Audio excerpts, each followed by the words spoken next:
안녕하세요, 정유석입니다. 오늘 인터콥 사건 오랜만에 좀 다루고자 합니다. 제목은 고발 이후 8개월 인터콥 사건의 진실은 어디쯤 왔는가입니다.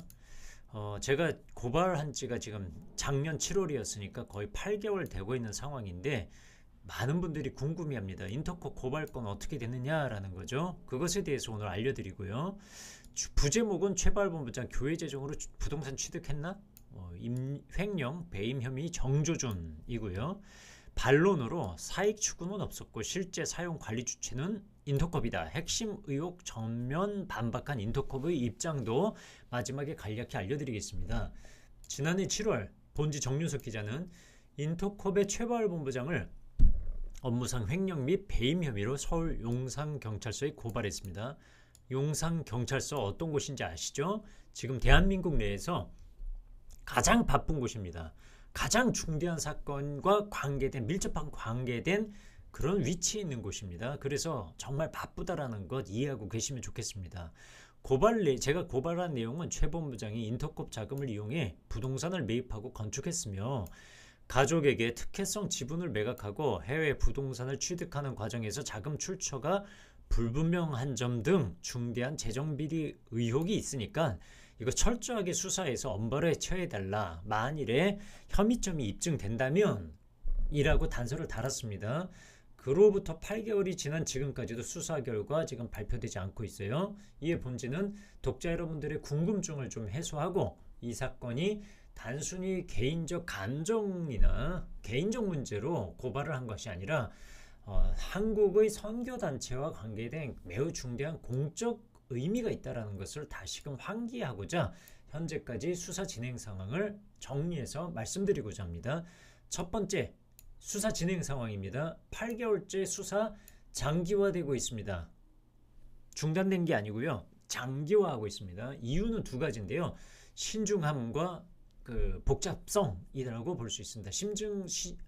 신중성은 뭐냐면 수사가 지금 굉장히 복잡한 거예요. 자료도 많고 혐의를 잡아내고자 할 수 있는 그 내용도 굉장히 복잡하다라는 겁니다. 그래서 제가 취재를 통해서 확인한 바에 따르면 인터콥 고발 사건은 혐의가 다층적이고 관련 자료 역시 방대해서 수사에 상당한 시간이 지금 소요되고 있는 상황이다라는 겁니다.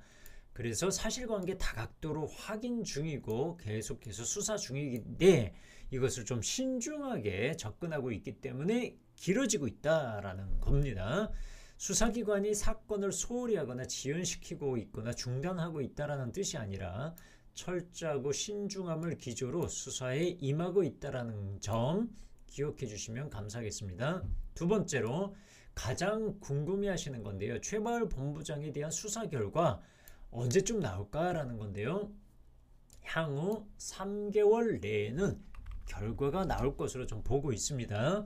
수사기간이 길어지는 것은 그만큼 이 사건은 단순한 사건이 아니고 사실관계가 굉장히 복잡하고 확인해야 될 내용이 많기 때문이라는 건데요.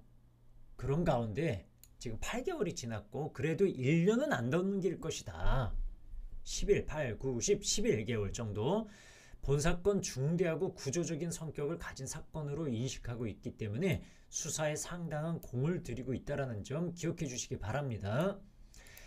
여기서 개인적으로 좀 안타까운 점을 말씀드리면 지금 이게 사건이 8개월까지 간 이유는요.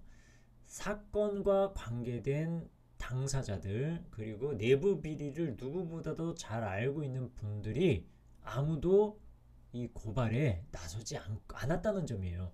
오죽했으면 제가 고발을 했겠습니까? 물론 정말 일부 선교사님, 지금 이름을 밝힐 수 없지만 선교사님 중에 단 한 분이 경찰서에 출석하셔서 참고인 조사를 하셨습니다. 자발적으로 하셨습니다.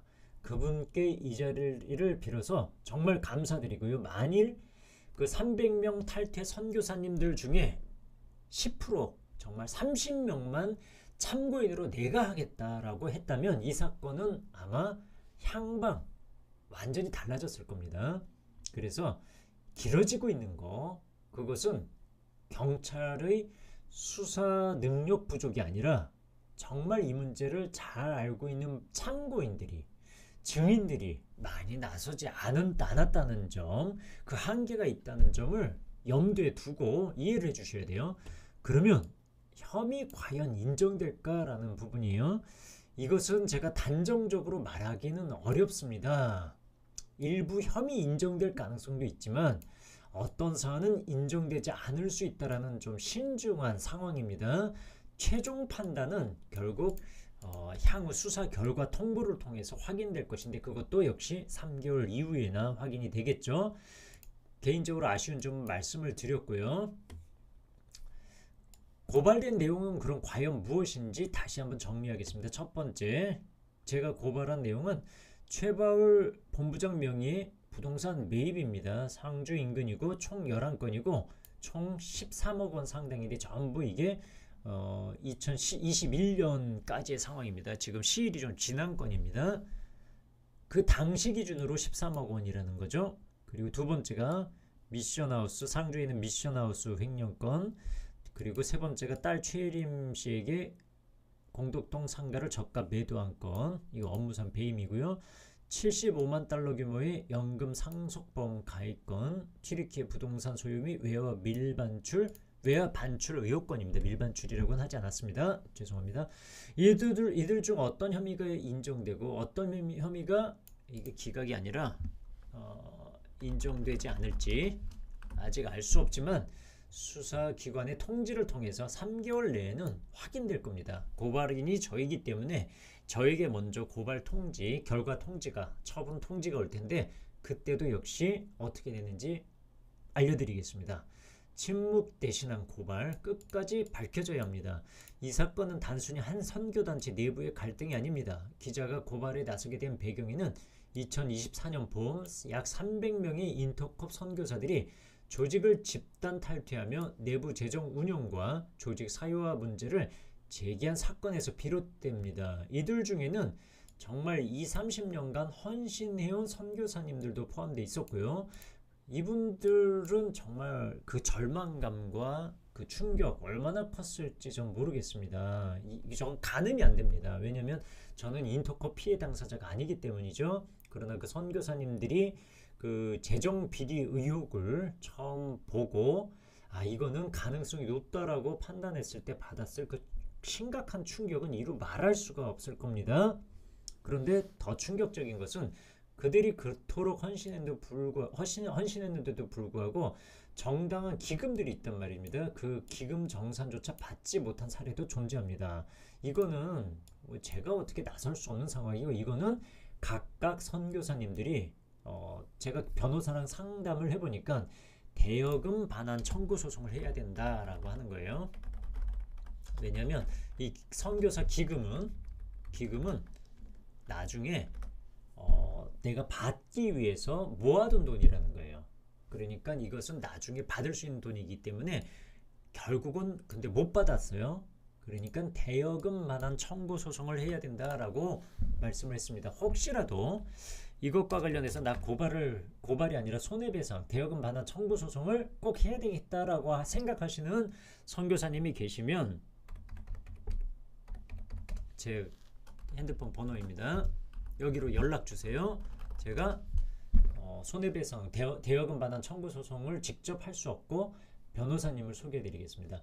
기자는 이 사건을 통해서 공공의 신뢰를 지키기 위한 최소한의 조치로 고발에 나선 겁니다. 이는 단순히 특정 인물의 형사처벌을 위한 행위가 아니라 한국 선교단체 전반의 투명성과 공공 책임을 묻는 시도라고 할 수 있겠습니다. 장기화되는 수사에 대해 일부에서는 시간이 흐르며 무마되는 것 아니냐라는 우려 섞인 시선도 있습니다.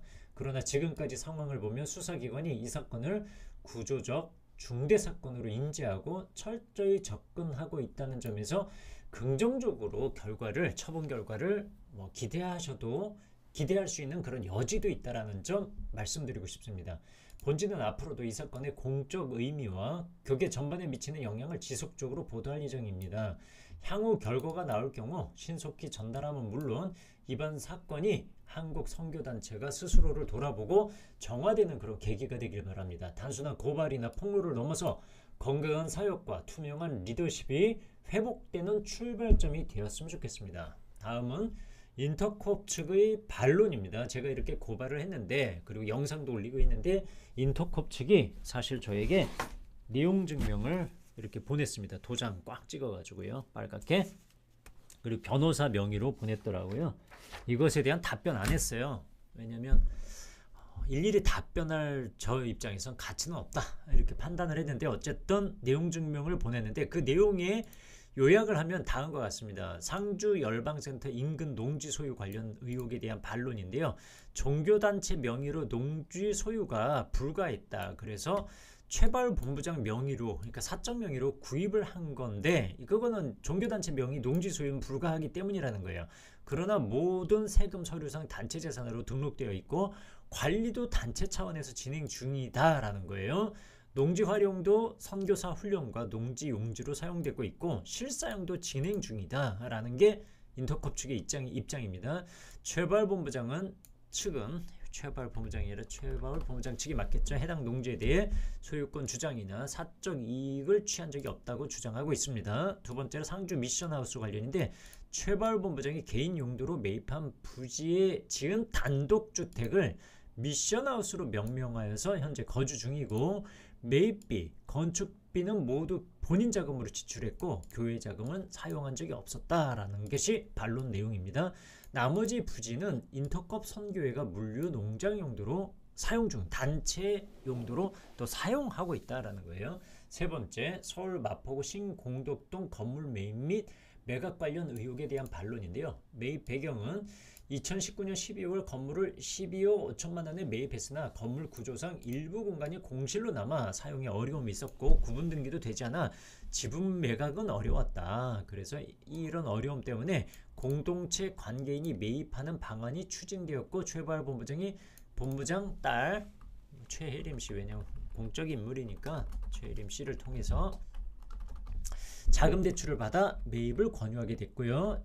다시 이것을 매각해서 사적 이익도 없었고 임대 수익도 받지 않았고, 결국 이 최혜림 씨의 지분으로 있던 것은 다시 단체로 돌려놨다라는 것이, 이것이 이 인터콥 측의 해명입니다. 연금보험 관련해서도요, 금융상품은 상속보험이 아니며 가입한 계약자 인터콥 선교회가 100% 수혜자이며, 최발 본부장은 단체 대표자로서 보험 가입 시 서명한 것이고, 보험 가입 시 인터콥 선교회 본부 재정부 간사가 관련 업무를 처리했을 뿐이다라는 거예요.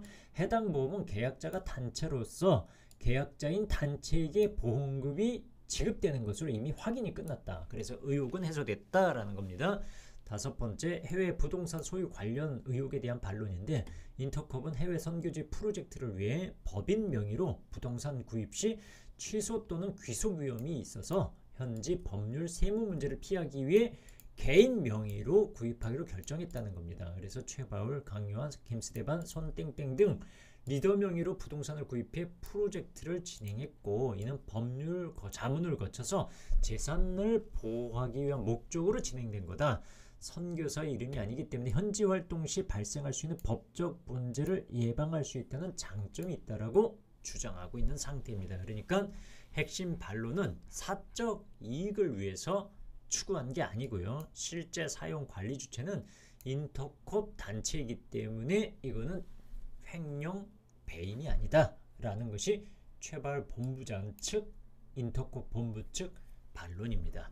지금까지 이 내용을 잘 검토하시고 균형 잡힌 시각으로 이 사건 바라봐 주시고 3개월 뒤에 처분이 어떻게 나오는지 그 결과를 또한 기소가 되든지 아니면 증거 불충분으로 불기소가 되든지 이 양쪽 어떤 처분이 내려지든 정확하게 보도해 드릴 것을 약속드립니다. 지금까지 긴 영상 들어주셔서 감사합니다.